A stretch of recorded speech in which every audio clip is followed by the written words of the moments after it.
नमस्कार दोस्तों, आज मैं आपको सुनाऊंगी एक मज़ेदार कहानी जोरू का गुलाम। एक बार की बात है, राजा अकबर व बीरबल दरबार में बैठे कुछ अहम मामलों पर चर्चा कर रहे थे।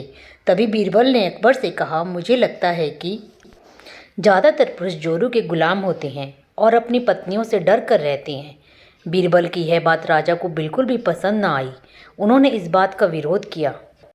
इस पर बीरबल भी अपनी बात मनवाने पर अड़ गए। उन्होंने राजा से कहा कि वे अपनी बात को सिद्ध कर सकते हैं, मगर इसके लिए राजा को प्रजा के बीच एक आदेश जारी करवाना होगा। वह आदेश यह था कि जिस पुरुष की अपनी पत्नी से डरने की बात सामने आएगी, उसे दरबार में एक मुर्गी जमा करवानी होगी। राजा बीरबल की इस बात पर तैयार हो गए। अगले ही दिन प्रजा के बीच आदेश जारी कराया गया कि अगर यह बात सिद्ध हो जाती है कि कोई पुरुष अपनी पत्नी से डरता है, तो उसे दरबार में आकर बीरबल के पास एक मुर्गी जमा करवानी होगी।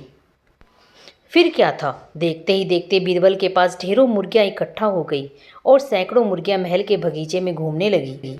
अब बीरबल राजा के पास पहुंचे और बोले, महाराज, महल में इतनी मुर्गियां इकट्ठा हो गई हैं कि आप एक मुर्गी खाना खोल सकते हैं, इसलिए अब आप इस आदेश को वापस ले सकते हैं। मगर महाराज ने इस बात को गंभीरता से नहीं लिया और महल में मुर्गियों की संख्या धीरे धीरे और भी ज़्यादा बढ़ने लगी। इतनी अधिक मुर्गियां महल में जमा होने के बाद भी जब राजा अकबर बीरबल की बात से सहमत नहीं हुए, तो बीरबल ने अपनी बात सिद्ध करने के लिए एक नया उपाय निकाला। एक दिन बीरबल राजा के पास गए और बोले, महाराज, मैंने सुना है कि पड़ोस के राज्य में एक बहुत ही खूबसूरत राजकुमारी रहती है। अगर आप चाहें तो क्या मैं आपका रिश्ता वहाँ पक्का कराऊं? यह सुनते ही राजा चौंक उठे और बोले, बीरबल, तुम ये कैसी बातें कर रहे हो? महल में पहले से ही 2 महारानियां मौजूद हैं। अगर उन्हें इस बात की भी भनक लगी तो खैर नहीं होगी। यह सुनकर बीरबल ने तपाक से जवाब दिया, चलिए महाराज, फिर तो आप भी मेरे पास 2 मुर्गी जमा करा ही दीजिए। राजा बीरबल का ऐसा जवाब सुनकर शर्मा गए और उन्होंने अपना आदेश उसी वक्त वापस ले लिया। अकबर बीरबल की कहानी से हमें यह शिक्षा मिलती है कि बातों की चतुराई से हम किसी भी बात को मनवा सकते हैं। ज़रूरत है तो बस बीरबल की तरह चतुराई से अपना पक्ष रखने की।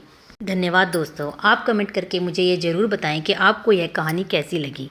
आप मेरे चैनल को ज़रूर लाइक, शेयर और सब्सक्राइब ज़रूर करें। धन्यवाद दोस्तों।